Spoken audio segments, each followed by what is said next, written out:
सर्वप्रथम मी सर्व भारतीयांना स्वातंत्र्य दिनाच्या खूप खूप शुभेच्छा देतो। आज डोंबिवलीमध्ये हजारो शाळकरी मुलं असतील, हजारो नागरिक असतील, हे या तिरंगा यात्रेमध्ये सहभागी झाले।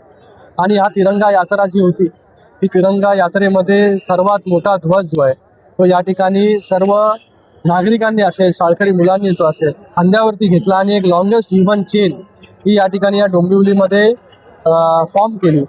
एक वेगळा विक्रम जो आहे एशिया बुक ऑफ रेकॉर्ड्स असतील, या सगळ्या इंडिया बुक ऑफ रेकॉर्ड्स असेल, त्याच्यामध्ये या डोंबिवलीच्या ह्या स्वातंत्र्य दिनी काढलेल्या या यात्रेचं, तिरंगा यात्रेचं या ठिकाणी नोंद झालेली आहे। देशाचे प्रधानमंत्री नरेंद्र मोदीजींच्या संकल्पनेतून तिरंगा यात्रा जी आहे ही प्रत्येक शहरामध्ये झाली पाहिजे, त्या हेतूने ही तिरंगा यात्रा या ठिकाणी काढली गेली। आणि या तिरंगा यात्रेला उत्स्फूर्त प्रतिसाद जो आहे तो या ठिकाणी सगळ्या संस्थांचा 50 पेक्षा जास्त डोंबिवलीतील संस्था ज्या आहेत यामध्ये सहभागी झाल्या। 50 पेक्षा जास्त शाळा ज्या आहेत त्या डोंबिवली आणि या पंचक्रोशीतील ज्या आहेत या तिरंगा यात्रेमध्ये सहभागी झाले। लहान लहान मुलं, आपण जेव्हा जेनझी बद्दल बोलतो, आज जेन अल्फा देखील जी आहे ही लहान मुलं देखील या तिरंगा यात्रेमध्ये सहभागी झाले होते। आणि त्या मुलांनी जे आहे हा तिरंगा जो आहे तो आपल्या खांद्यावरती जो आहे, इतका मोठा तिरंगा आपल्या खांद्यावरती घेतला होता।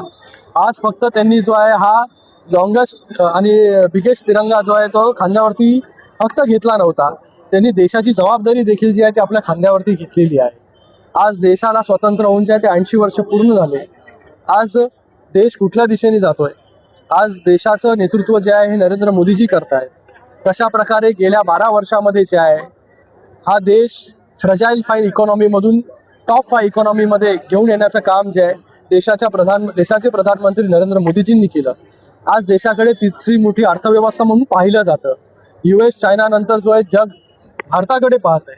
आणि पुढे देखील जे आहे ते अनेक उपक्रम जे आहेत आपण पाहत आहे, स्टार्टअप्समध्ये नंबर 1 आहे, फॉरेन डायरेक्ट इन्व्हेस्टमेंटमध्ये महाराष्ट्र नंबर 1 आहे, उद्योग जे आहेत ते महाराष्ट्रामध्ये येत आहेत, वेगवेगळ्या गोष्टी ज्या आहेत लोकांना जे आहे हे तरुणांना रोजगार त्या ठिकाणी मिळतो, वेगवेगळ्या गोष्टी ज्या आहेत या सरकारच्या माध्यमाने होत आहेत। रेल्वेची परिस्थिती अगोदर काय होती, आज परिस्थिती काय, आज बुलेट ट्रेनपर्यंत आपण हायस्पीड रेल्वेपर्यंत आपण पोहोचलोय।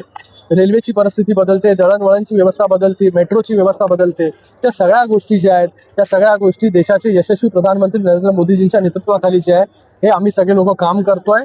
आणि आज देश एक वेगळ्या दिशेला चालतोय, जग जे आहे हे भारताकडे एका उमेदीने पाहतंय। जेएनजी आणि अल्फाचा उल्लेख तुम्ही केलेला आहे, मात्र आता जेएनजीचं आंदोलन झालेलं, काँग्रेस त्याचं कुठेतरी राजकारण करताना पाहायला मिळतं। बघा, कोणी किती राजकारण केलं तरी जेनझी जी आहे ही जी आपली तरुण पिढी आहे खूप हुशार आहे। कोण त्यांच्यासाठी उभं राहत आहे, कोण त्यांच्यासाठी काम करतंय, कोण त्यांचं ऐकतंय खुल्या मनाने, हे देखील ते पाहत आहेत। आणि नक्कीच त्यांच्या ज्या काही सूचना असतील त्या सूचना ज्या आहेत त्या सूचना सरकार जे आहे गांभीर्याने घेईल आणि पुढे ज्या काही गोष्टी करायच्या आहे, वाटचाल करायची, त्यांच्या ज्या सूचना असतील त्या नक्कीच जे आहे या सूचनांचं पालन जे त्या ठिकाणी होईल। आज नरेंद्र मोदीजींनी देखील युवकांबद्दल जे आहे हे लाल किल्ल्यावर दिल्लीमधून जे आहे हे त्या ठिकाणी संबोधन केलेलं आहे, त्यांना देखील संबोधन केलेलं आहे, सांगितलेलं आहे की युवा शक्ती जी आहे ही भारताची ताकद आहे। आणि भारतामध्ये जेवढी युवा शक्ती आहे ती कुठल्याच देशामध्ये नाही। येणाऱ्या काळामध्ये हीच युवा शक्ती जी आहे ही भारताला अजून पुढे जी आहे ती घेऊन जाईल।